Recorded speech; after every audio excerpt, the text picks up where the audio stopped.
and slowly we see him going to the seaside. And today, let us see where he is. सो प्रभु यीशु मसीह क्या कर रहे थे ना, पहले आराधनालय में परमेश्वर का वचन को प्रकाशित कर रहे थे, लेकिन अभी इस आराधनालय से अभी बाहर जा करके प्रभु यीशु मसीह क्या कर रहे हैं, आइए हम लोग देखते हैं। So let us read chapter 8 verses 1 to 3, please, brother. आइए हम लोग लूका रचित सुसमाचार उसका 8वां अध्याय 1 से लेकर के 3रा वचन तक पढ़ते हैं। इसके बाद नगर नगर प्रचार करता और गांव प्रचार करता हुआ और परमेश्वर के राज्य का सुसमाचार सुनाता हुआ फिरने लगा। Verse 2 and 3. और वे बाहर उसके साथ थे, और कितनी स्त्रियां थी जो दुष्ट आत्मा से और बीमारियों से छुड़ाई गई थी, और यह मरिया जो मगदली कहलाती थी, जिससे 7 दुष्ट आत्माएं निकली थी, और हेरोदेस के भंडारी खोजा की पत्नी योत्राना और सुसन्ना और बहुत सी स्त्रियां, ये तो अपनी संपत्ति के उसकी सेवा करती थी।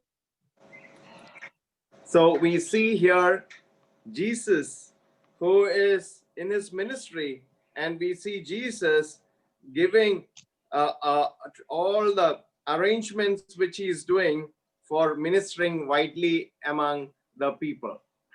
सो यहाँ पर हम लोग देखते हैं कि प्रभु यीशु मसीह जो उनके दूर दूर तक प्रभु यीशु मसीह सेवा करने की बात यहाँ पर कहते हैं।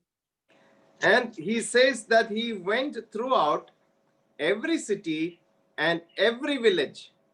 और यहाँ पर देखते हैं कि वो हर शहर हर गांव में प्रभु यीशु मसीह गए, preaching and showing the glad tidings of the kingdom of God, and the 12 were with him. और हम लोग देखते हैं कि प्रभु यीशु मसीह जो है कि सुसमाचार को प्रचार कर रहे थे, परमेश्वर की राज्य के बारे में प्रचार कर रहे थे, और उसके साथ साथ 12 चेले प्रभु यीशु मसीह के साथ थे। So the word he went throughout every city and every village is something which shows his hardworking nature of bringing the gospel to every person. तो हम लोग देख सकते हैं कि हर गांव हर शहर का मतलब क्या होता है, प्रभु यीशु मसीह का कठिन परिश्रम को दर्शाता है। और प्रभु यीशु मसीह हर गांव हर गली में जाकर के प्रभु यीशु मसीह सुसमाचार को सुना रहे थे। Next time when you go to every village near your place and every city near your place, please remember you had a great example in the Lord himself. मेरे प्यारों, जब आप हर गांव हर शहर में जब सुसमाचार को लेकर के जाते हैं, वैसे ही प्रभु यीशु मसीह को स्मरण करिए। प्रभु यीशु मसीह भी हर गांव हर शहर में सुसमाचार को लेकर के जाते थे। And he was not bringing something which was very sad news, but glad news. प्रभु यीशु मसीह कोई दुख की खबर लेकर के नहीं आए थे, लेकिन वो खुशखबरी लेकर के गांव गांव शहर शहर तक जाते थे। He is saying to all the people, here's the time to come back to God, and I have come as a mediator between man and God. Here am I for you. सो जो है यहाँ पर हम लोग देखते हैं प्रभु यीशु मसीह ये कहते हैं कि मैं देखो यहाँ पर हूँ, तुम्हारे लिए खुशखबरी लेकर के आया हूँ, आओ इस सुसमाचार को सुनो। This news, glad news, is about a kingdom which is not earthly. और ये जो सुसमाचार है, ये कोई धरती की सुसमाचार नहीं है। ये क्या है? परमेश्वर की राज्य जो स्वर्गीय है, उस राज्य के बारे में प्रभु यीशु मसीह प्रचार कर रहे थे। What you have to do to enter into the kingdom of God was his key messages. सो प्रभु यीशु मसीह का जो कुंजी वाला जो संदेश था, जो क्या था ना, कैसे आप लोग उस स्वर्ग की राज्य में प्रवेश कर सकते हैं, ये था प्रभु यीशु मसीह का संदेश। And when he went from village to village, he had 12 chosen men with him. और जब प्रभु यीशु मसीह गांव-गांव शहर-शहर तक जा रहे थे, उनके साथ 12 चेले भी थे। Look at that crowd of 12 people, all different kinds of people, tax collector, then you have zealot, Simon the zealot, then you have fishermen, all a motley crowd of simple people following the master. And that is what we see, that he traveled with them and they traveled with Jesus. मेरे प्यारो, यहाँ पर एक बहुत बड़ी भीड़ को आप देख करके देखिए। ये जो भीड़ थी कोई अमीर लोगों का नहीं, लेकिन साधारण व्यक्ति लोग थे, जैसे कि चुंगी लेने वाले थे, कोई मछुआरे थे। प्रभु यीशु मसीह जो है उन लोगों के साथ गए और वे लोग प्रभु यीशु मसीह के साथ साथ जो है चलते फिरते रहते थे। Today, some people are visually challenged. और बहुत सारे लोग आज जो है अंधे लोग हैं, देख नहीं पाते। But then they have the voice which is speaking of the King of Kings. और उन लोगों के पास जो है एक आवाज है, एक बोली है, वो जो है राजाओं के राजा जो प्रभु यीशु मसीह है, उसके बारे में वे लोग प्रचार करते हैं। Please think of Moses. You know, when Moses was talking, you could hear him stammering. और आप मूसा के बारे में सोच करके देखिए, वो जो है बोलने में हकलाते थे, तुलाते थे, लेकिन आप सोच करके देखिए वो भी बोल रहे थे। And then you know what God did to Moses? You said you come. देखो आप सोच करके देखिए, मूसा को परमेश्वर ने बुलाया, तुम आओ। And you know what is recorded of Moses later on? He says that Moses was mighty in word and in deed. और परमेश्वर का वचन में क्या लिखा हुआ है? मूसा जो है बोलने में और फिर अपने कर्मों में बहुत ताकतवर, बहुत शक्तिशाली था। How did a stammerer who was stammering when he was saying one sentence, he would have to repeat each word 2 times, become a great communicator and become a man who was mighty in word? It was only because of the blessing of God in his ministry. और मेरे प्यारों, आप देखो एक शब्द को जो 2-2 बार बोलने वाला, हकलाने वाला व्यक्ति, वो कैसा होता है कि वो जो है बहुत मतलब बोलने में बहुत शक्तिशाली, हियाब और हिम्मत वाला था। वो कैसा संभव है? ये परमेश्वर का अनुग्रह, परमेश्वर की आशीष के वजह से है। I do not know of any gospel meeting which has yielded 3,000 souls on a single gospel meeting, which like what Peter did, and 3,000 came to know the Lord. मेरे प्यारो, ऐसा सुसमाचार सभा मेरे जीवन में मैंने कभी नहीं सुना, कभी नहीं देखा कि एक संदेश के वजह से जो है 3,000 लोग आए। और वो कौन था? ना प्रेरित पौल पतरस का जो है संदेश था। What is the secret of all these people is that they were available and they had the right attitude.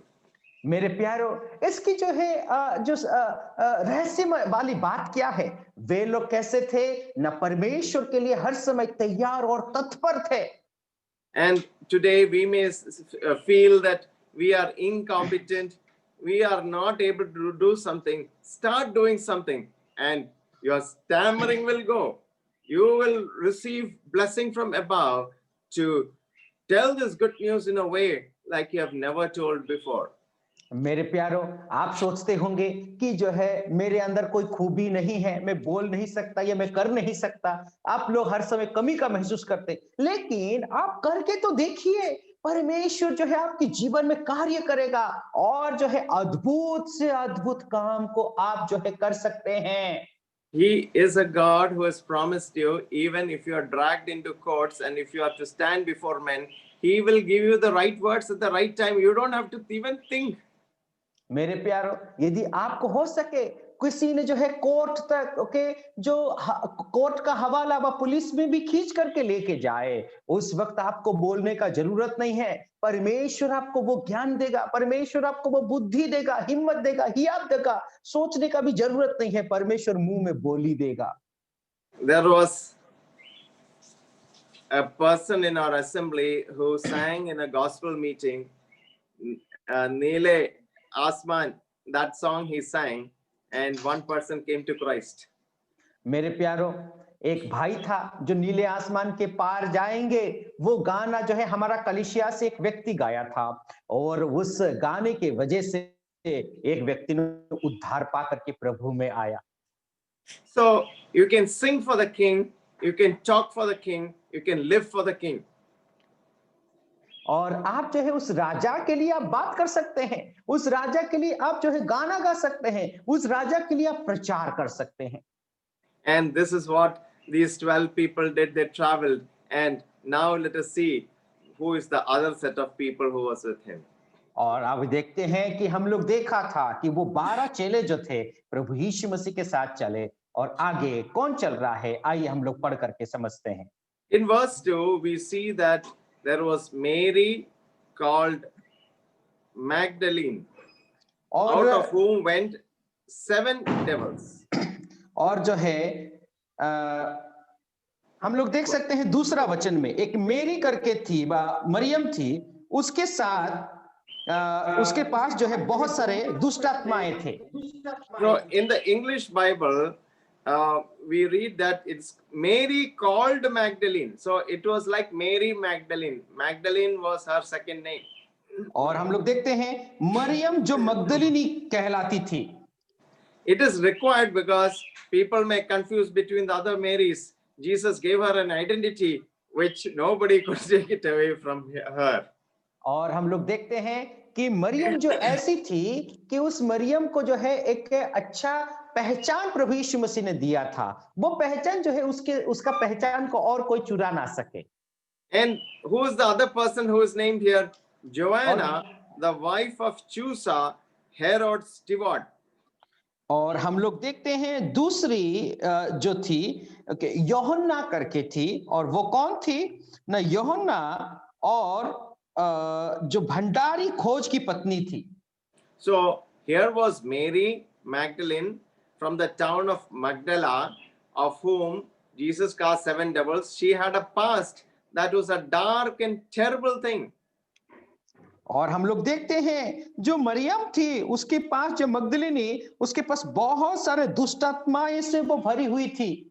So here is another person who is not from Magdala, but she is from a very, very influential family. You can say that he was the person who in question Chusa was Herod's epitropos, which means that he was an official who looked after the king's financial interests. और हम लोग देखते हैं जो हेरोद का एक और व्यक्ति है, जो व्यक्ति की हेरोद का जो राज दरबार में वो कौन था ना, भंडारी था। वो भंडारी का मतलब क्या होता है ना, पैसों की लेन देन करने वाला व्यक्ति था। उसका मतलब बहुत एक ऊंचे स्तर में बहुत ऊंचा पद था। So we see that Joanna was the lady of the court, and we see Mary Magdalene, who was the lady with a dark past. और हम लोग देख सकते हैं एक जो स्त्री है वो योहन्ना थी, और दूसरा स्त्री हम लोग देख सकते हैं ना, मेरी मगदलिनी, जो अतीत में मतलब जो है अंधकार जगत में वो पड़ी हुई थी। So Jesus chose not only men but also women, and to be of service to him and participate in his ministry. और हम लोग देख सकते हैं मेरे प्यारो, प्रभु यीशु मसीह ने जो आदमी लोगों को ही प्रभु यीशु मसीह ने नहीं चुना, बल्कि औरतों की प्रभु यीशु मसीह ने चुना, ताकि वे लोग भी प्रभु यीशु मसीह के सेवा में लग सके। You may be a very rich person, still you can contribute. You can be a person with a dark past, still you can contribute. And Jesus looks forward to your service, which is like a fragrance to him. मेरे प्यारो, आप भले अमीर हो सके, उस अमीरपन से आप प्रभु की सेवा में जो है आपका एक हिस्सा हो सकता है, या फिर कोई गरीब हो, या फिर अतीत में अंधकार जगत में वो डूबे हुए व्यक्ति भी प्रभु यीशु मसीह का सेवा में आ करके प्रभु का सेवा में योगदान वो भी दे सकता है, और वो योगदान प्रभु यीशु मसीह का सेवकाई के लिए एक सुंदर सुगंध जैसा हो जाएगा। She started with her sins being cleansed by the Lord, and when he rose up from the dead, Mary had the blessed opportunity and the golden opportunity to see him first. मेरे प्यारो, आप देख करके देखिए, अतीत में उसका जीवन जो है अंधकार जगत में शुरू हुई। अंधकार जगत से आकर के जो है प्रभु यीशु मसीह ने सेवा शुरू किया था उस वक्त, और हम लोग आखिरी में देखते हैं जब प्रभु यीशु मसीह का पुनरुत्थान होता है, उस पुनरुत्थान के समय में भी मरी जब मैगदलिनी जो है प्रभु यीशु मसीह के पुनरुत्थान शरीर को जीवन को वो देखती है। Now Jesus becomes a storyteller. और अभी प्रभु यीशु मसीह एक कहानी बोलने वाले व्यक्ति बन गए। There is a great need for storytellers today. अभी हमारे पास में बहुत सारे ऐसे कहानी बोलने वालों का भी आवश्यक है। You have to tell something. If you have to tell something, you cannot be abrupt. It will take time, and you have to attract the people with divine words, not your words. मेरे प्यारो, आप जो है अचानक से तुरंत जो है कोई आ जाए, ऐसा आप लोग अभी नहीं कर सकते। आप लोग अपने मुंह की बोली से जो है किसी को आकर्षण करना चाहते, वो नहीं होगा। आपको परमेश्वर की राज्य की, वो स्वर्ग की वाणी यदि बोलना है, तो फिर ऐसे कहानियों के जरिए आपको बताना पड़ेगा। We have to train ourselves up in the things of God. और हमें ऐसे तालीम व प्रशिक्षण लेना चाहिए कि परमेश्वर की बातों को बोलने का एक प्रशिक्षण होना आवश्यक है। Nowadays, I'm training myself to tell gospel in 1 minute, gospel in 3 minutes, gospel in 5 minutes, gospel in 10 minutes. And that is all you need. And if you know what to say in 1 minute, 3 minutes, 5 minutes, and 10 minutes, I think you are done. मेरे प्यारो, आजकल मैं क्या कर रहा हूं ना, सुसमाचार जो है 1 मिनट में या 2 मिनट में, 3 मिनट में, 5 मिनट में, 10 मिनट में कैसे बोला जा सकता है, वो उसका प्रशिक्षण में ले रहा हूं। यदि आप उस प्रशिक्षण को यदि लेते हैं तो क्या होगा, तो आप जो है उस काम को कर चुके हैं। 1 मिनट में या 3 मिनट में जैसा समय मिलता है वैसा हमें सुसमाचार उसी वक्त प्रचार कर लेना चाहिए। And if you see when Jesus told a parable, he did not continue for so much time, but the parable was probably a 3-minute parable. और प्रभु यीशु मसीह जो कहानी व दृष्टांत देते थे, वो दृष्टांत ज्यादा से ज्यादा 3 मिनट से ज्यादा नहीं होता था। And he chose his words very carefully, and it had maximum impact.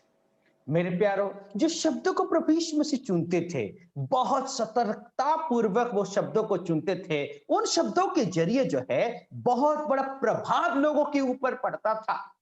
He did not go round and then come to the point, and by the time he came to the point, all were still there. मेरे प्यारो, वो इधर उधर भटकने का उनको कोई आवश्यकता नहीं रही, और वो जो है भटकते हुए आओगे तो फिर लोग जो है वहां पर होंगे या नहीं। So we see Jesus Christ taking the disciples and taking their attention from where they were, from the village he was there. He's taking their minds and converting them into a place which is a field.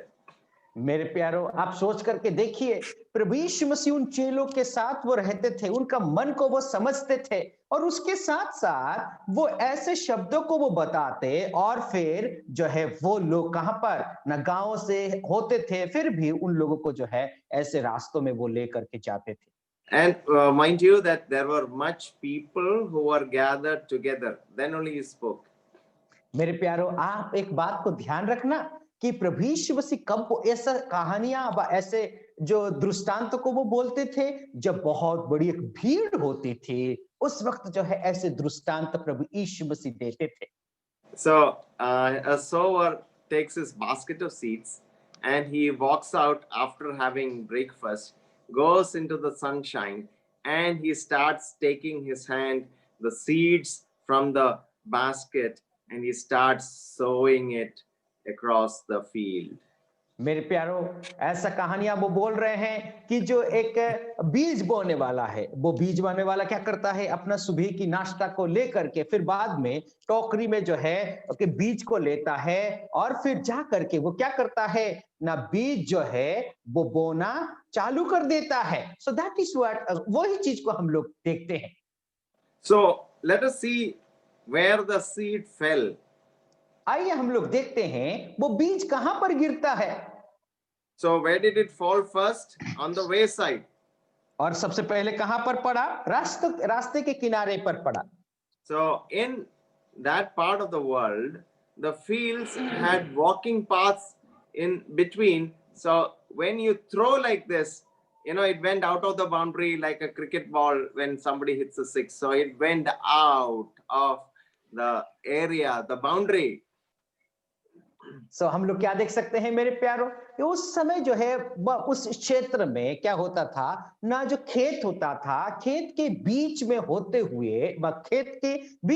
हुए रास्ता होता था। यदि आप वो व्यक्ति यदि बीज को बोता था तो उसका जो रास्ता है उस रास्ता के आगे के ओर तक बीज जो है बिखर करके पड़ जाता था। And it was trodden by people with their sandals and shoes. और लोग क्या करते थे, उस रास्ते से होते हुए जब गुजर रहे थे अपना पैरों के नीचे जो है उसको कुचलते थे, रोन देते थे। And it is written, it was trodden down. And what happened to the rest? The fowls of the air devoured it. और हम लोग यहाँ पर देखते हैं कि वो जो है जब वो लोग चलते थे तो फिर उस बीज को जो है वो लोग कुचल करके रोंद करके चले जाते थे। And some fell on a rocky ground, means it was not rock, but there was very lot of rocky pieces on which there was only a thin layer of sand. और हम लोग देखते हैं कि कुछ बीज जो है चट्टानों के ऊपर पड़ा। उसका मतलब चट्टान मतलब जो है पत्थर के ऊपर नहीं, बल्कि जो जमीन था, पथरीला जमीन था, उसके ऊपर पतला सा लेयर की एक मिट्टी का परत थी। What was the problem there? It's saying it lacked moisture. और वहां की समस्या क्या थी ना, वहां पर जो है नमी की कमी थी, पानी नहीं था, बस नमी का कमी था। So first was it was trodden down and the fowls ate it. Second was there was no moisture. Now let's see the third point. और पहला हमने देखा कि जो है पहले जो रास्ते के किनारे पर रास्ते पे पड़ गया, उसको रौंदा गया। दूसरा हमने देखा कि पथरीला जमीन पर पड़ा और उस पथरीला जमीन के नमी के कारण वो उग नहीं पाया। आगे देखते हैं। Then some fell among thorns. और कुछ जो है कांटे के झाड़ियों में पड़ा। It was a cursed place because God in the Garden of Eden, when sin came, the ground was cursed and thorns came up. और यहाँ पर हम लोग देखते हैं जो कांटे का एरिया व कांटे का इलाका कैसा होता है ना, ये परमेश्वर का श्रापित जगह है। जब एदन की वाटिका में आदम और हव्वा ने पाप किया था तो परमेश्वर ने श्राप दिया था। And these thorns choked the seed which came up and sprung up from the ground. मेरे प्यारो, ये क्या होता है ना, ये कांटा जो है दूसरे जो बीज उग रहा है उसको दबा रहा है। So the problem here was a lot of pressure from the neighbors were thorns. और यहाँ पर हम लोग देखते हैं कि वो चारों ओर से प्रतिबाधित है ना, पड़ोसी आस पड़ोस में जो है पूरा कांटे वगैरह थे, तो फिर वो पेड़ जो उग रहा है, बीज उग रहा है, उसको बढ़ने में बहुत तकलीफ हो रही थी क्योंकि जो पड़ोसी थे उसको दबा रहे थे। And the final place where it rested was the best place. It was a good ground. और आखिरी वाला जो बीज है वो अच्छी जमीन पर उस बीज जो है पड़ा है। And see how it grew. It says that it sprang up. और आप यहाँ पर पढ़ के देख सकते हैं, वो तो उछलने लगा बहुत अच्छे से, वो अच्छा जमीन पर पड़ा तो बहुत जल्दी निकल करके आया। There were a lot of leaves. और वहां पर बहुत सारे पत्ते थे। But not like the fig tree. लेकिन वो जो है अंजीर का वृक्ष के पेड़ का जो पत्ता के समान नहीं। When Jesus saw the fig tree, he saw only leaves, but he did not see fruits. But here, there were fruits or the seed, which was how many fold? 100-fold. और हम लोग देखते हैं कि जो है वो अंजीर का वृक्ष में क्या था ना, पत्ते तो भरे हुए थे लेकिन उन पत्तों में कोई फल नहीं था। यहाँ पर हम लोग देखते हैं वो जो बीज उगा है वो जो है कितना गुना फल लाया है ना, 100 गुना फल लाया है। So the parable ended, but nobody understood anything. और ये जो कहानी बा ये दृष्टांत खत्म हो गया, लेकिन इस कहानी का अर्थ किसी को समझ में नहीं आया।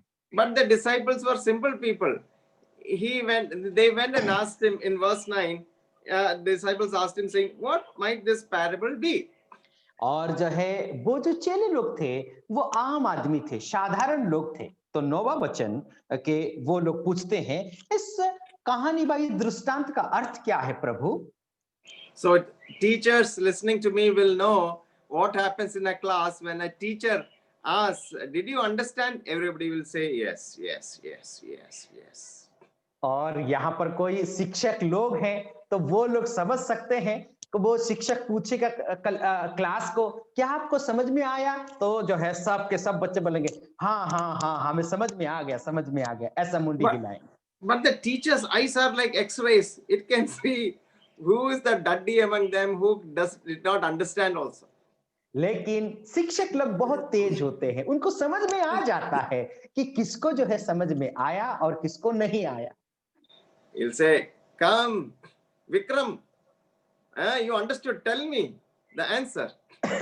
और जो है शिक्षक बोलेगा, टीचर बोलेगा, विक्रम तुम इधर आओ, समझ में आया कि नहीं आया?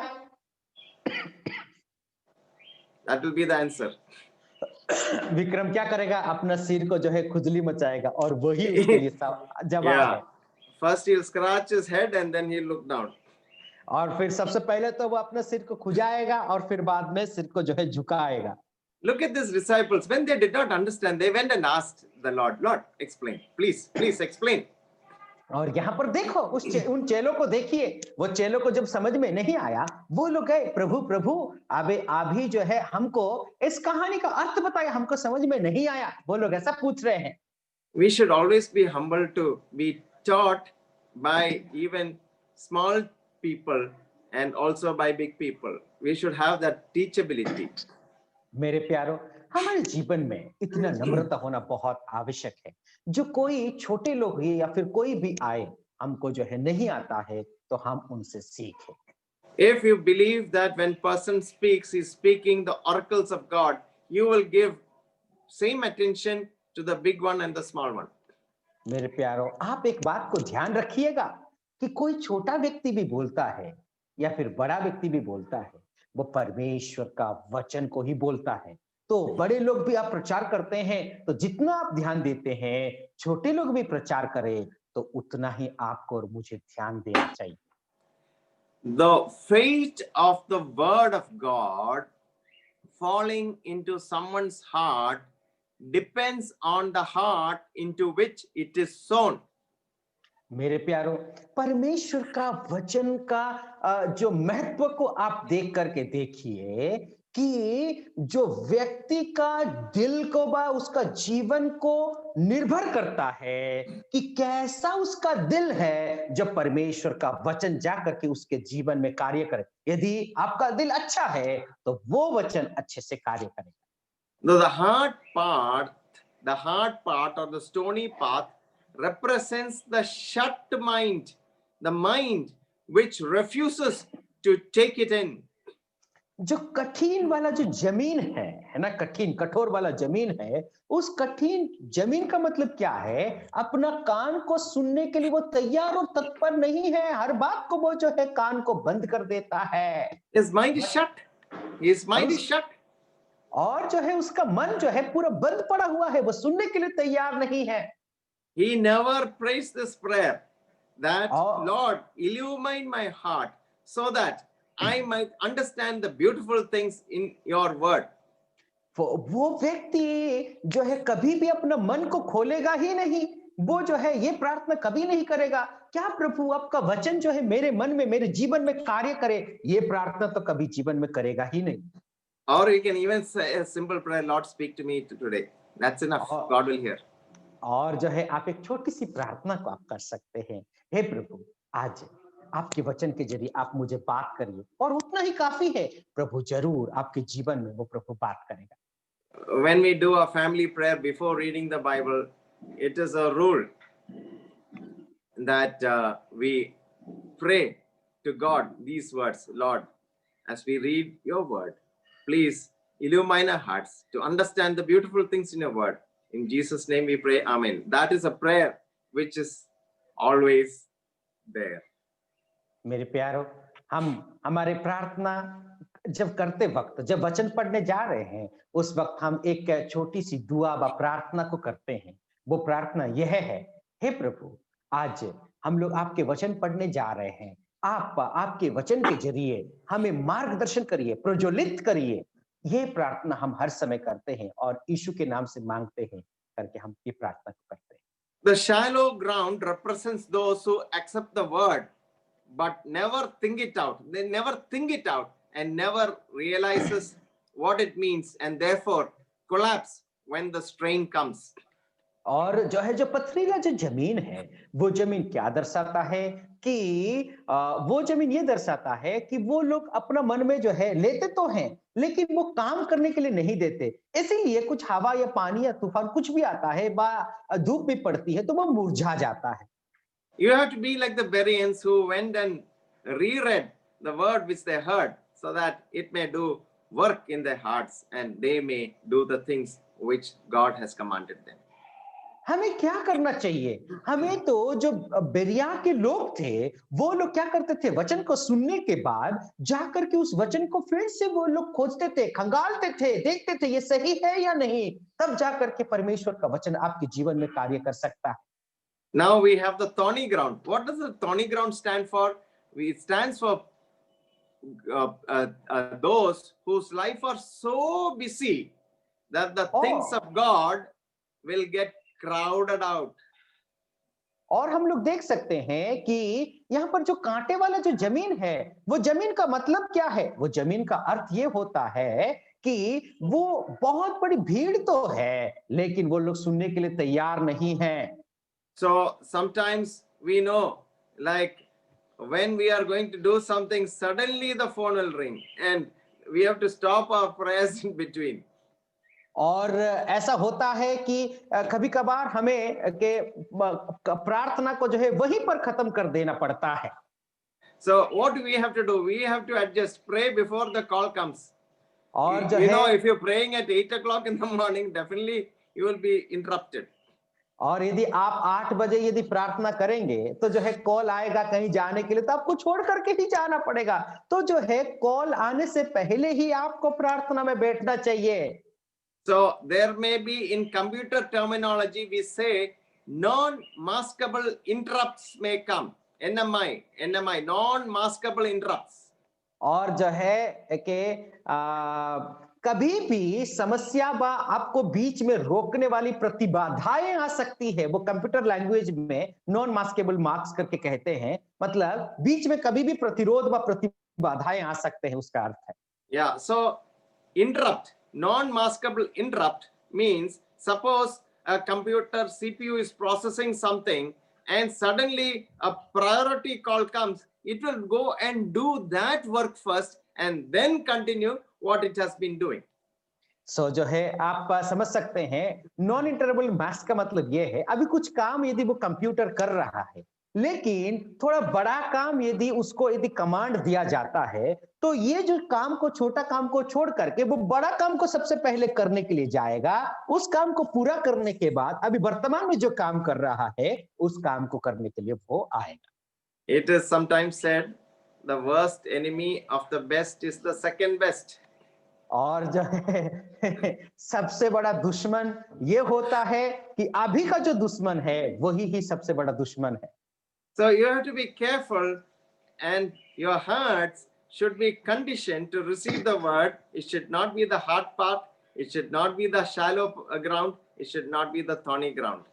और आप लोग सबसे पहले तो आपका जीवन को, आपका मन को तैयार कर लेना चाहिए। वो जो मन होता है, वो जो जीवन होता है, कठिन वाला जो हृदय है वो नहीं होना चाहिए, पथरीला वाला जो जमीन है वो नहीं होना चाहिए, ना कांटे वाली जो झाड़ी वाली जो जमीन होता है, ऐसे ही आपका मन या जो दिल है वो नहीं होना चाहिए। So the good ground stands for the good heart.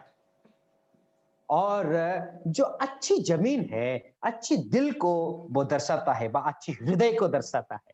A good hearer does three things.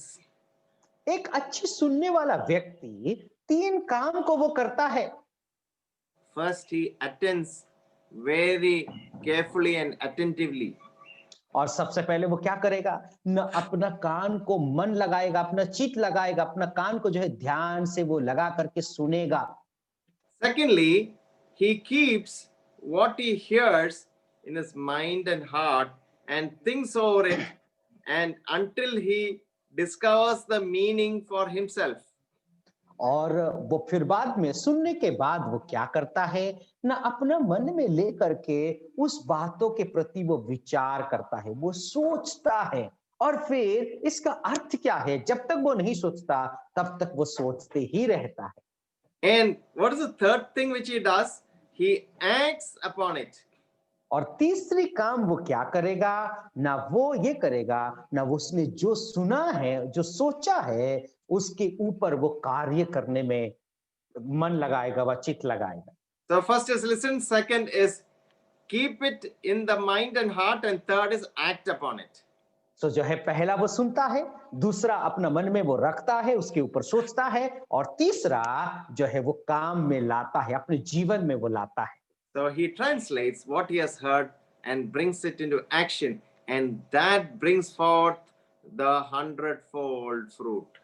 मेरे प्यारों, वो जो सुना है उस बातों को जो है वो कार्य में लाता है। वही जो कार्य में लाने का मतलब क्या होता है, वो 100 गुना फल को अपना जीवन में लाता है। Every farmer knows some of his seed will be lost. It all cannot grow up. और हर किसान ये जानता है कि जो बीज है, कुछ ना कुछ बीज तो वो खो जाएंगे, हर बीज जो है अंकुरित नहीं होगा। इस बात को वो किसान अच्छे से जानता है। But that should not discourage him, and he should not stop sowing, because he knows that in spite of all the problems, the harvest is sure. वो जो जानता है कि कुछ बीज तो अंकुरित नहीं होगा, लेकिन वो चीज जो है उसको निरुत्साह नहीं करता है, लेकिन वो जानता है कि एक दिन सब बीज बढ़ेंगे और फिर बाद में वो एक दिन उसको कटनी करेगा, वह कटाई करेगा। ये बात तो वो तय है। There will be setbacks, there will be discouragements, we'll have our enemies, we'll have our opponents, but never despair. In the end, the harvest is sure. मेरे प्यारों, आपके जीवन में भी बहुत सारे ऐसे शत्रु हो सकते हैं, आपके जीवन में परेशानियां आ सकती है, तकलीफें आ सकती है, लेकिन वो क्या है, एक दिन एक बात को ध्यान रखना, कटाई होना बहुत आवश्यक है। That harvest is accompanied by joy. वो जो कटनी होती है, उस कटनी के वक्त में वो किसान जैसा आनंदित होता है, वो ऐसे ही आनंदित आपके जीवन में, मेरे जीवन में आ सकता है। And we read in Psalms that those who sow in tears will reap in joy. और हम लोग भजन संगीता में देख सकते हैं, जो व्यक्ति जो है आंसुओं के साथ वो बोता है, काटते समय वो खुशियों के साथ वो काटता है।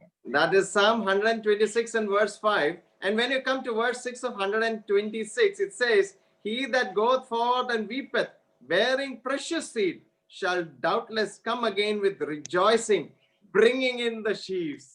और हम लोग देखते हैं भजन संगीता 126 का जो है 6वां वचन, वो 6वां वचन में क्या लिखा गया है कि 5वां वचन में जो आंसू के साथ आंसू बहाते हुए बोते हैं, वो जय जयकार करते हुए लबने वाले पाएंगे, चाहे वो बोने वाला बीज लेकर रोता हुआ चला जाए, परंतु वो फिर पुलियां लिए जय जयकार करता हुआ निश्चय लौट आएगा। So the Lord of the harvest is going to reward you for all the sowing and the reaping. You will never be empty-handed in the presence of God. He will going to give you a crown, and the crown of joy will be yours, and your cup will be full when that day of harvest is coming. मेरे प्यारों, जो है जो मालिक है ना, कटाई करने वाला मालिक है, वो क्या करेगा ना, आप लोगों को बहुत सारे ऐसे जो है प्रतिफल देने वाला है, और वो प्रतिफल पूरा परिपूर्ण वाला, पूर्णता का प्रतिफल वो देगा।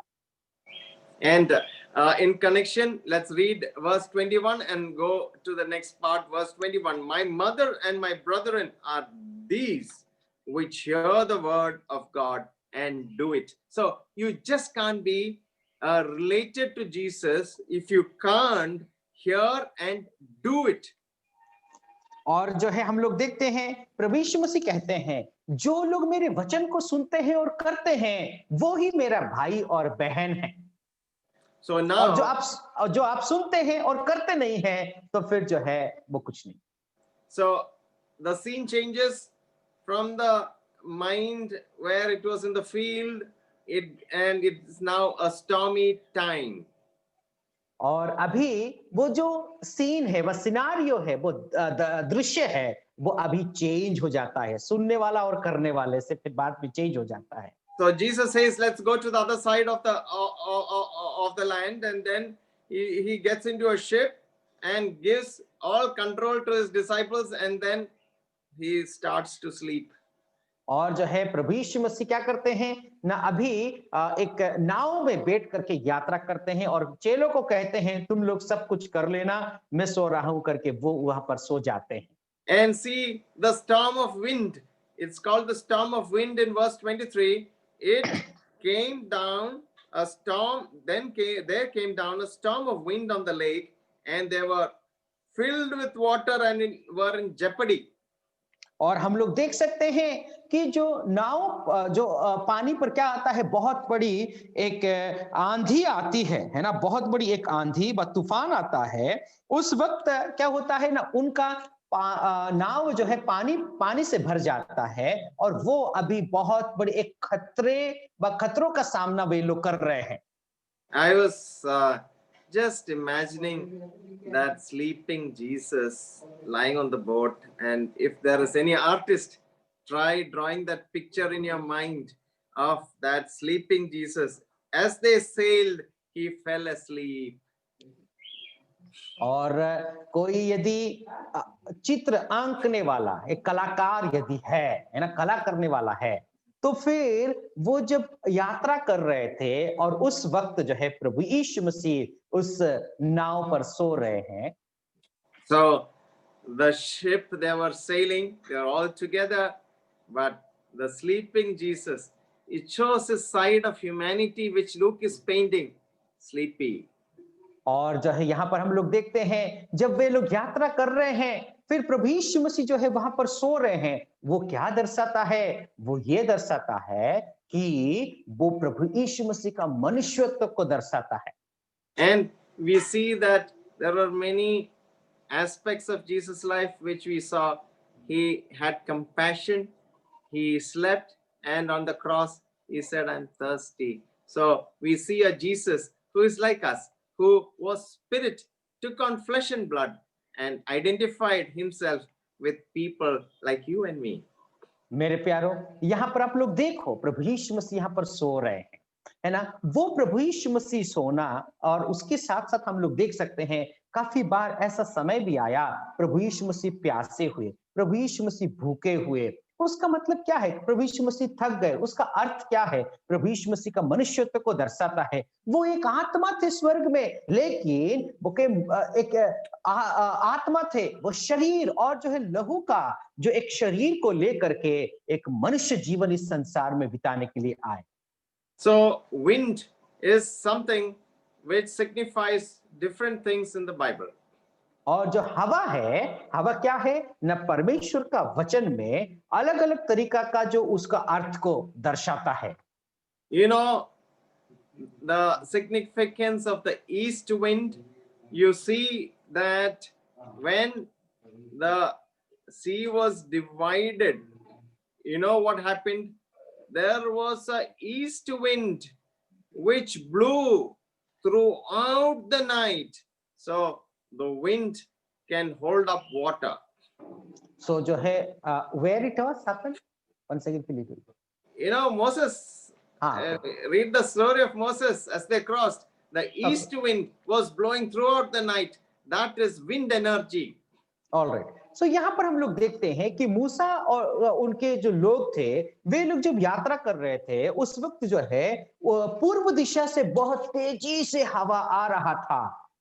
So we find lot of kind of wind in Job. Also we read about the wind which blew down all the houses and killed them. और हम लोग देखते हैं आयुब का पुस्तक में भी बहुत तेजी से हवा आया और सभी लोगों को नाश कर डाला। And here also we find a wind creating havoc. और यहाँ पर भी एक हवा को देखते हैं, वो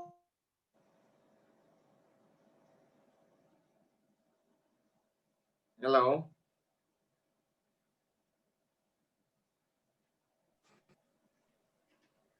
Yeah, we missed you for some time. So here also we Actually- find the wind creating havoc. और यहाँ पर भी क्या हवा को देखते हैं, वो हवा बहुत बड़ी तूफान को, आंधी को लाता है। So if you turn to Isaiah 27 and 8, you find another wind there. और ऐसाया का पुस्तक उसका 27-28, right? Yeah, brother. 27 and 8. और 27वां अध्याय का 8वां वचन को हम लोग देखेंगे। जब तूने उसे निकाला तब सोच विचार कर उसको दुख दिया, उसने पुरवाई के दिन उसको प्रचंड वायु से उड़ा दिया है। So out of the 4 winds in the Bible, the east wind is the one which is mentioned more often. और जो हवा चारों दिशा से जो हवा आता है, वो हवा में से जो पूर्व दिशा से जो हवा आता है, वो जो है भयानक व प्रचंड तरीके से वो हवा आता है। In Psalms we see that it can break down ships. और भजन संगीता में हम लोग देखते हैं, ये जो है नावों और जहाजों को भी तोड़ डालेगा। And when the plagues happened in Egypt, the locusts were brought in by the wind and the hail was brought in by the wind. Without wind, these can't move. और हम लोग देखते हैं जब महामारी आया था मिस्र देश में, उस वक्त भी बहुत तेजी से जो है हवा आया और फिर बहुत सारे टिड्डियों को भी लेकर के आया था। बिना हवा से वो लोग यात्रा नहीं कर सकते। And in Exodus 10:19, you see God used the west wind to carry them into the Red Sea and kill the locusts, and they were not left anywhere in Egypt. That's what we read in Exodus 10:19. We don't have time. I'm just telling you the reference. और हम लोग जो है exodus का पुस्तक में कि हम लोग देखते हैं कि वो उस पुस्तक में ऐसा लिखा गया है कि परमेश्वर पश्चिमी दिशा से हवा को लेकर के आया, उस हवा के वजह से जो है इन टिड्डियों को लेकर के कहां पर जो लाल समुंदर है वहां पर उन लोगों को मार डाला। So if you want to read that first east wind, you have to remember Exodus 14:21. How to remember? 7 into 2, 14, 7 into 3, 21. Exodus 14:21. Let's read that anyways. Anyway, we have seen so much here. आइए हम लोग के उस पुस्तक का हम लोग जाते हैं, निर्गमन पुस्तक उसका 7 का 21वां अध्याय, निर्गमन उसका 7वां अध्याय 21वां वचन में हम लोग आते हैं। और नील नदी में जो मछलियां थी वे मर गईं और नदी से दुर्गंध आने लगी और मिस्री लोग नदी को पानी ना पी सके। No. Sorry, brother. हो गया। Exodus 14 and 21. 14. और आइए अपना हाथ समुद्र के ऊपर बढ़ाया और यहोवा ने हटा दिया, जिससे कि और यहोवा ने रात भर प्रचंड पुरवाई चलाई और समुद्र को 2 भाग करके जल ऐसा हटा दिया जिससे कि उसके बीच सूखी भूमि हो गई। So we see that the Lord caused the sea to go back by a strong east wind all that night and made the sea dry land and the waters were divided. So God uses wind in many ways in the Bible. और यहाँ पर हम लोग देखते हैं कि परमेश्वर यहोवा जो हवा को चलाया और सूखी जमीन में फिर बाद में बदल दिया, उसका मतलब हवा को जो है परमेश्वर विभिन्न तरीके से वो इस्तेमाल कर सकता है। In the boat, the water came inside the boat. The water which was outside came inside and they were like fish in the boat. और हम लोग देखते हैं कि प्रभु यीशु मसीह ने जो पानी जो है बाहर था, उस पानी को परमेश्वर ने जो है क्या है हवा की वजह से जो है नाव के अंदर लेकर के आया। अभी क्या है नाव के अंदर बैठ करके अभी मछली के जैसा वो लोग हैं। So here is the water inside the boat and they were in the peril of their lives, but these fishermen couldn't swim inside the boat because there were so many of them. और यहाँ पर हम लोग देखते हैं कि जो है इतना बड़ा भयानक भयानक परिस्थितियों का सामना कर रहे हैं। सबके सब जो चेले जो मछुआरे तो थे, लेकिन वो वहां पर बहुत बड़ी एक भीड़ थी, इसलिए वहां पर वो तैर भी नहीं पा रहे थे। So these fishermen who were good swimmers, for the first time in their life, they were in the peril of their lives and they started calling, Master, Master, please wake up, we are dying.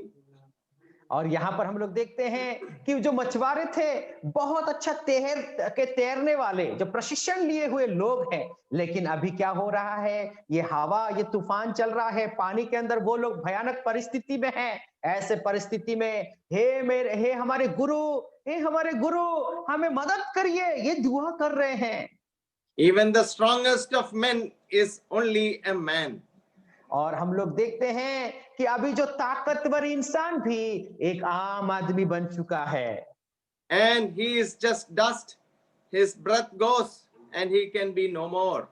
और अभी हम लोग देखते हैं कि ये जो हवा की वजह से एक क्या है ना, एक क्या बोलते हैं, धूल का कण के समान है, वो अभी जो मर भी सकता है। Where Jesus is, the storm becomes a calm. और यहाँ पर देख सकते हैं, जहां पर तूफान भी क्यों ना हो, वो तूफान क्या हो जाएगा ना, एक शांत वातावरण बन सकता है जहां पर प्रभु यीशु मसीह है। Jesus can calm the storms of temptation for you. मेरे प्यारो, आपके जीवन में समझ लो कि कोई प्रलोभन है, उस प्रलोभन को प्रभु यीशु मसीह क्या कर सकता है ना, शांत कर सकता है। When you are tempted, call Master, Master. जब आप कभी अपने जीवन में के ऐसे प्रलोभन में आप हैं, तो आप बुलाइए, पुकारिए, हे मालिक, हे गुरु, हे गुरु। Christ will bring in the calm in which the temptation will lose its power. जो है प्रभु यीशु मसीह क्या करेगा, एक ऐसी शांति की वातावरण ले आएगा, उस प्रलोभन जो है आपके जीवन में पूरा शांति की वातावरण बन सकता है। Jesus calms the storms of sorrow. और जो है आपके जीवन में इतनी बड़ी जो है समस्या और जो है इतनी बड़ी दुख की परिस्थिति क्यों ना हो, ऐसे वक्त में भी प्रभु यीशु मसीह शांति की माहौल लेकर के आ सकता है। It is possible that someday the tempest of sorrow will come, for sorrow is the penalty of love. मेरे प्यारो, ऐसा एक दिन आएगा, वो दिन क्या होगा कि जो है आपके जीवन में क्या हुआ है ना, जो परीक्षा आई थी, प्रलोभन आया था, उस परीक्षा का प्रतिफल के रूप में आपके जीवन में आ सकता है। Let me explain it with an example, because when I say the penalty of love, sorrow is the penalty of love. Let me put it this way. और जब मैं ये कहता हूं कि जो आपके जीवन में दुख है, वो दुख का जो परिणाम प्रेम है, उसका मतलब क्या है मैं बताना चाहता हूं। You have a pet dog at home and you like it so much, and suddenly one day a big dog comes and bites it and it dies.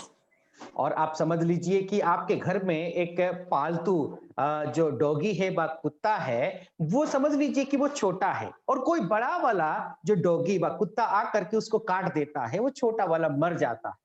And that dog was a mad dog, and this dog dies because of the madness which was transmitted from that dog to this dog. और आप सोच करके देखिए कि जो बड़ा वाला कुत्ता है वो पागल था, और ये आ करके आपका जो डॉगी है के जो पालतू कुत्ता है उसको यदि काट दिया, इसके वजह से ये मर गया। So why did you feel sorrow in your heart? You felt sorrow in your heart only because you loved your pet. और आपके मन में दुख आता है, वो दुख क्यों आता है? क्योंकि जो पालतू था उसको आप जो है प्रेम करते थे। So the presence of Jesus, when it is there, it will wipe away your tears, and the wounded heart is soothed and comforted, and he also gives you the comforter, the Holy Spirit, to comfort you and lead you on. मेरे प्यारो कि आप जो है कि दुख का परिस्थिति के सामना करने के बाद भी प्रभु क्या करता है ना, वो प्रभु आपको तसल्ली देता है, आपको शांति देता है। क्यों? क्योंकि वो पवित्र आत्मा जो है, वो शांति देने वाला पवित्र आत्मा, वो आपको शांति देगा और आपको आगे बढ़ने के लिए अगवाही भी करेगा। Thirdly, Jesus calms the storms of passion. Passion means your, anger or something like that which you have. Jesus can storm those storms of passion. और तीसरी बात जो है, आपके जीवन में जो गुस्सा है या फिर आपकी आवेगता, उग्रता बोलते हैं, ऐसे चीज को भी प्रभु शांत कर सकता है। So one man came to know the Lord, and his heart, which was a hot heart, and he was always blazing with the hot temper, he got cooled and refrigerated by the Lord. और एक व्यक्ति बहुत गुस्सेला किस्म का एक व्यक्ति था, लेकिन जब प्रभु यीशु मसीह में आया, वो पूरा ठंडा पड़ गया, पूरा शांत हो गया। जैसे कि हम कुछ सामान को जो है फ्रीज में रख देते हैं, है ना, वैसे ही वो पूरा शांत हो गया, ठंडा पड़ गया। So somebody asked him, "What happened to you? Your heart of burning coal is like ice." और किसी ने ऐसा पूछा कि आप तो जो है जलने के जलता हुआ एक कोयला के समान थे, अभी क्या हो गया? अभी तो बर्फ जैसे तुम बन चुके हो। He just said, "I did not conquer it. Jesus conquered it for me." और मैंने इस बात को मैंने नहीं जीता, ये प्रभु यीशु मसीह ने मेरे जीवन में जीत हासिल की है। And we'll see the demonic from the storm. They land safely, and here Jesus is disembarking, and he meets a man from the town who had demons. और हम लोग देखते हैं कि जो है इतना बड़ी संकट के समय से वो आंधी था, वहां से होते हुए वो लोग एक अच्छी सुरक्षित जगह में पहुंचते हैं। उस पार वो लोग क्या करते हैं ना, दुष्ट आत्माओं से परिपूर्ण हुआ एक व्यक्ति को मिलते हैं। And can we read verse 27 quickly, brother? अभी आइए हम लोग 27वां वचन को जल्दी से पढ़ ले, 8वां अध्याय और उसका 27वां वचन। जब वो किनारे पर उतरा तो उस नगर का एक मनुष्य उससे मिला, जिसमें दुष्ट आत्माएं थी और बहुत दिनों से कपड़े पहनता था और ना घर में रहता था, वरन कब्र में रहा करता था। Brother, did you read कपड़े पहनता था? नहीं, ना कपड़े पहनता था। Okay, so you just picture him only in your mind, don't go to see him. He is unclothed, he is demon possessed, he is away from home, living in tombs. He is very sorry, continue. और हम लोग देख सकते हैं वो व्यक्ति कहां पर है, न कब्र में है, वो नग्न अवस्था में है और फिर वो घर से दूर है, दुष्ट आत्माओं से भरा हुआ है। He is very strong, violent, he is able to break chains in which he was chained. He was very violent. और हम लोग देखते हैं कि बहुत हिंसक हो चुका है, बहुत हिंसक जंतु के समान वो हो चुका है और वो जो है जो जंजीर होता है उसको भी वो तोड़ सकता है। ऐसा परिस्थिति में वो है। Only Jesus could change him. All the rest would run away from him. So Jesus meets him very calmly. मेरे प्यारो, सबके सब उसको देख करके, उसको मिल करके जो है उससे दूर जाएंगे, लेकिन सिर्फ और सिर्फ परमेश्वर ही उसका जीवन में परिवर्तन ला सकते हैं, उसको ही परमेश्वर ही उसको शांत कर सकते हैं। His mental condition was changed and the man was cured. और उसका जो मानसिक परिस्थिति जो है प्रभु यीशु मसीह बदल दिया। He naturally wanted to walk with Jesus, but Jesus sent him back home. और जो है वो साधारण तरीके से वो चलना फिरना चाहता था, जो है प्रभु यीशु मसीह का अनुकरण करना चाहता था, लेकिन प्रभु यीशु मसीह ने उसको घर भेज दिया। Charity begins at home for a Christian. मेरे प्यारो, जो है प्रेम व सेवा कहां से शुरू होती है ना, अपना घर से ही शुरू होता है। You may be the only Christian in the shop, in the office, in the school, in the factory, in the circle where we live or work. आप एक ही एक मसीह हो सकते हैं जहां पर आप कर्म क्षेत्र में हैं, कहीं पर कार्यालय में, ऑफिस में हैं, कहीं दुकान में हैं, या फिर कोई बहुत बड़ी कंपनी में हैं। आप एक ही मसीह व्यक्ति हो सकते हैं। And he has kept you there not for a matter of lamentation. Lord, why did you keep me here crying all the day and complaining? और जो है प्रभु यीशु मसीह इसीलिए आपको नहीं रखा है कि आप वहां पर बैठ करके रोए, प्रभु मुझे इस जगह में क्यों रखा है करके रोते रहे। ऐसा के प्रभु इसी के लिए नहीं रखा है आपको वहां पर। The Lord is telling you, go and tell the people you meet every day and what I have done for you. आप जाओ, जिन लोगों को आप मिलते हैं उन लोगों को आप बोलिए कि आपके जीवन में प्रभु ने क्या काम किया है। उस प्रेम को, उस कार्य को आप दूसरों के सामने प्रकट करिए। And here we see him clothed, sitting at his feet and comforted, and he's at home. मेरे प्यारो, यहाँ पर उस व्यक्ति को देखते हैं, वो नग्न अवस्था में था, नंगा था, लेकिन अभी वो कपड़ा पहनता है। अभी प्रभु यीशु मसीह के चरण पे वो बैठ करके वो दुआ कर रहा है। The burning coal became a cube of ice. अभी जो है वो जलता हुआ कोयला था, लेकिन अभी एक जो है बर्फ का टुकड़ा जैसा वो बन गया है। Now let's go to the next point and let's close. An only child is being healed. और जो है आइए हम लोग अगला पॉइंट की ओर जाते हैं और हम लोग समाप्त करेंगे। एक ही एक संतान था और एक ही एक बच्चा था, वो जो है ठीक बा चंगाई पाता है। So we read from 40 to 42 and 49 to 56. Jesus came back. The crowd welcomed him, for they were all waiting for him. और हम लोग जो है 40 से लेकर के उसका हम लोग देखते हैं 56 वचन तक जो है प्रभु यीशु मसीह चंगाई देता है और लोग जो है उसको स्वागत करते हैं। And we see a man called Jairus, who was the president of the synagogue. He comes and throws himself at the feet of Jesus. और जो है जाइरस करके एक व्यक्ति होता है, वो आराधनालय का जो है मुखिया होता है, वो आकर के प्रभु यीशु मसीह के सामने साष्टांग हो जाता है, साष्टांग प्रणाम करता है। The synagogues were getting closed for Jesus Christ. That is why he went into villages and started preaching, because the synagogues were getting closed. और जो है आराधनालय प्रभु यीशु मसीह को प्रवेश करने के लिए बंद कर देते थे, इसीलिए वो गांव-गांव, गली-गली में जा करके प्रचार करने लगा था। Then somebody came from the President Jairus' house. He said, he brought the bad news. The daughter is dead. Don't bother the master anymore. Don't bother him. Don't bother him. और जो है जाइरस प्रभु यीशु मसीह के सामने जो है साष्टांग प्रणाम कर रहा था, उसके पैरों के नीचे वो गिरा हुआ था। उस वक्त जो है उनके घर से कोई व्यक्ति संदेशा लेकर के आता है, वो कहता है गुरु को और परेशान मत करना, तुम्हारा जो है लड़की मर चुकी है। Lord Jesus says, don't be afraid, just have faith and she will be cured. और जो है प्रभु यीशु मसीह कहता है तुम बिल्कुल भी घबराना नहीं, जो है विश्वास रखो, तुम्हारा बच्ची चंगी हो जाएगी। Second time we see after the widow's son was raised, here is Jesus saying, stop weeping. और जो है दूसरी बार प्रभु यीशु मसीह ये कहते हैं, एक विधवा का बेटा को मतलब जिलाने के बाद दूसरी बार प्रभु यीशु मसीह कहते हैं रोना बंद करिए। The people, you say, they laughed him down. Laughed him down means they were laughing. That kind of a laugh in a way that they humiliated Jesus, because he said that don't be afraid, she will be cured. और जो है प्रभु यीशु मसीह ने ऐसा कहा, तुम डरना नहीं, तो जो है तुम विश्वास रखो, वो चंगी हो जाएगी। ऐसे वक्त में लोगों ने इतना हंसा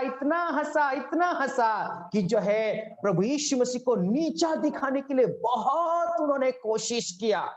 He said, Talitha kumi, child, rise. और प्रभु यीशु मसीह ने कहा तलिता कुमी, उसका मतलब जो है बच्ची तुम उठ पड़ो। The breath came back to her and she rose, and he told her parents to take care of her. और जो है वो श्वास फिर से वापस आ गया, जीवन फिर से वापस आ गया। प्रभु यीशु मसीह ने कहा इस बच्चे का तुम ख्याल रखो।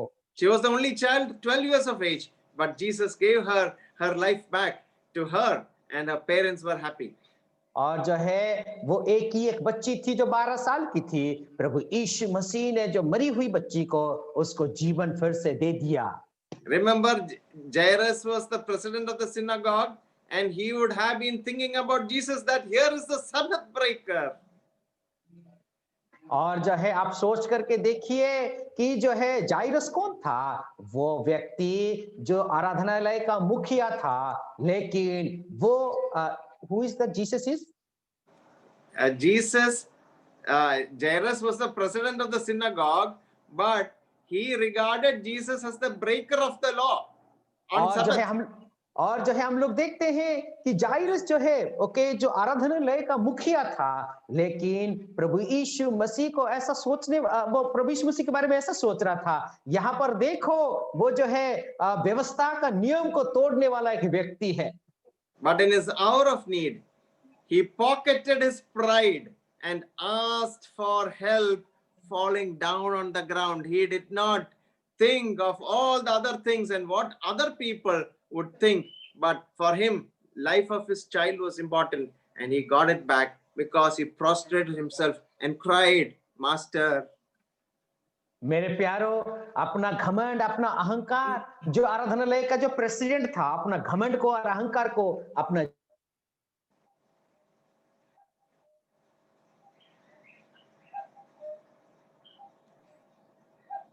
वो अपना जो अहंकार था, अपना जो घमंड था, उस घमंड को जो है अपना पॉकेट में डाला और प्रभु के सामने जा करके वो साष्टांग प्रणाम किया और जो है वो करने लगा, दुआ करने लगा, गुजारिश करने लगा। तब जाकर के जो है प्रभु ने क्या किया ना, उस व्यक्ति का बेटी को चंगा करके दे दिया। Then there is a lady in the crowd.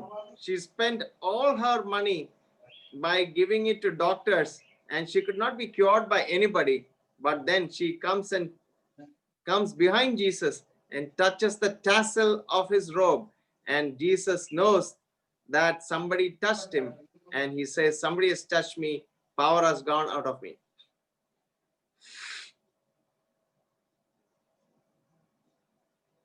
Hello.